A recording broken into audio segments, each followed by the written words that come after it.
What is up, YouTube? It's your the franchise guy coming at you, Kent, with our Boston Celtics debut. If you guys saw last episode, it was about like an hour or so ago. Not entirely sure what time my bubble did. It's either gonna be 1 o'clock or 2 o'clock.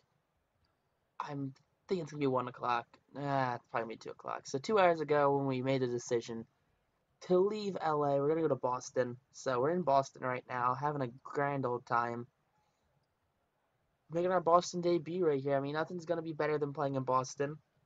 You know, Boston has a huge legacy of players, of talent, of coaches, of Hall of Famers. I mean, how about Larry Bird, Kevin Garnett, Ray Allen, Shaquille O'Neal, of all players?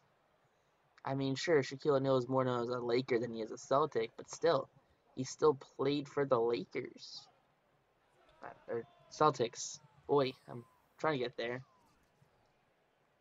But look at those old-timey Celtics teams. You know, you got Robert Parrish, you got Kevin McHale, you got Larry Bird. And those guys just dominated the East. I mean, dominated. If it wasn't the Celtics winning, it was the Lakers. Like, it was one of two teams, and they created a huge, huge rivalry. But, you know, we're gonna try to add to the legacy right here of Boston. Boston has this, you know, built-up perception of the kind of people they are, and I mean, it's probably well deserved. I feel like they've earned what has come of them. Not saying anything against Bostonians or anything. Good for them, you know. But yeah, I feel like whatever happens to them is something they brought on themselves, and they should have no repercussions of dealing with because they did it to themselves, you know. Who am I to stop Boston people from being Boston people? But this is a video game. I'm not talking about what actual Boston fans do, because that would just be plain old silly for a video game to talk about stuff like that. But Chance having a fairly okay night. I had to skip forward a little bit because the first half of this game was just so bad trying to edit it. And I mean, it was really bad. Like, it would freeze and then would come back like 10 seconds later. And I tried to, you know, restart my computer because sometimes that works. Like, restart my computer, restart my software for it, for editing. It just wouldn't work. So I just had to scrap the first quarter or two. I think it's the first 2 quarters of the game. So that's kind of why it just kind of jumped from, hey, the first 2 points to, hey, I have 19 points now. Wasn't getting lazy, skipping ahead, just physically couldn't work with that film, footage, or recording, whatever you like to call it. Just would not work right. So, but moving on, we get the win here in our Boston Celtics debut here over Indiana Pacers. I mean, look at them. They're just not a happy bunch of campers. Look at that. The green hair, though, fits in fairly well. I mean, it's almost like we were making a subtle nod at we were going to go before last season even ended. There was some tampering going on, maybe. That Brad Stevens and Jason Tatum, who's only 20, call up Chance Bishop and be like, hey, Clippers are a really bad team without you. Look at them now. They're 2-10. Imagine what they'd be like with you. They'd be like 8-4. But, you know, Clippers, we wanted to go out west. We wanted to try something out. We wanted to go to a team that people didn't expect us to go to. I mean, just like how Kawhi went to the Clippers. Everyone's like, oh, he's going to go here. He's going to go there. But he's like, Kawhi's like, I'm going to go here. I'm going to get this third other team just because I feel like it because I'm Kawhi Leonard. And I do Kawhi Leonard once. And Kawhi Leonard wants what Kawhi Leonard wants. And it's... I don't know how to explain what a Kawhi Leonard is. He's just an enigma. He's a person who just kind of exists in a plane that he's given plants. People are offering him free housing. Joey Votto offered him a free Metro pass.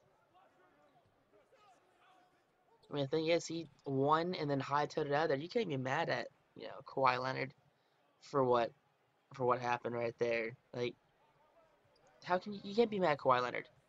He came to Toronto. Didn't say he was going to do anything. Didn't promise championships. Didn't promise him being loyal. Didn't promise anything to the city of Toronto. Came in there, accidentally won the whole thing because he was bored and showed up and was like, oh, I won employee of the month, mom. You know, like he you think Kawhi Leonard actually knows what he's doing half the time? I don't. I really don't think Kawhi Leonard knows what he's doing half the time. I feel like he just kind of shows up. He's like the Michael Cera of the sports world, where he just kind of showed up one time and then he was too nervous to say that he was in the wrong place and just kind of went with it, and then became an MVP caliber defender. Has won 2 rings, has ended 2 dynasties, Defensive Player of the Year awards. It's pretty chill to be Kawhi Leonard. I mean, drives his 98 Tahoe around, 97 Tahoe. It's his dad's car. His dad passed away. It's his dad's car. You can't knock him on it. You know, but it's whatever. I mean, I'm not mad. I'm a Sixers fan, and I'm more mad that Kawhi hit the world's luckiest shot than I am that Kawhi, rebalanced the entire NBA. Like, Kawhi literally rebalanced the NBA. Because before Kawhi, you had super teams. You had the Heat. You had the Lake. They had a lot of failed super teams too. You had like the Lakers. You had the Knicks when there's like D Rose, Joakim Noah, Carmelo Anthony, and Kristaps. If you think I'm lying, look up like the Sports Illustrated articles where D Rose was literally saying it's between them and Golden State for the super teams. But then you had lesser super teams, like you had the trio of Love, Irving, and James. Like, you had just all of these different teams and super teams and mega super teams with Golden State having 5 All-Stars in their starting lineup. But Kawhi comes out here, breaks up the entire dynasty right there, and then he just wants to rebalance the NBA. Instead of having everyone be on teams of 3, 4, 5, it's duos now. It's a superstar and sidekick.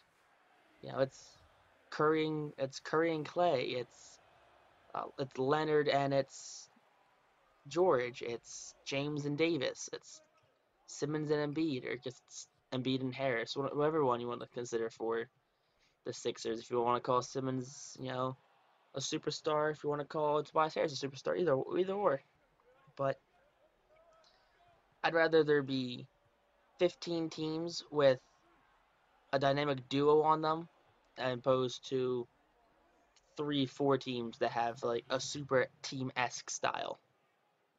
Like, I feel like the Houston Rockets would be so much better if Golden State wasn't in the West. That if everyone was in duos opposed to super teams, Rockets might have won something. Problem is they waited too long, and now they have Russell Westbrook and James Harden. That's gonna be a horrible combination right there.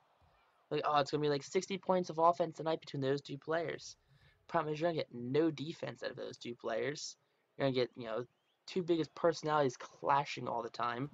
2 biggest egos clashing all the time. Like, they're both isolation players. It's gonna be them with both 9 assists in the final 2 minutes of the game, just passing the ball back and forth for one of them to shoot the ball so they can get triple double. But we do get the win right here against our former team. And if you guys this episode, make sure you guys like, comment, subscribe. If you guys missed any episodes, check the playlist down below. There's tons of episodes, like 54 other ones excluding this one. Thanks for YouTube. Peace out. Rock on. Stay classy and have a lovely day, I guess.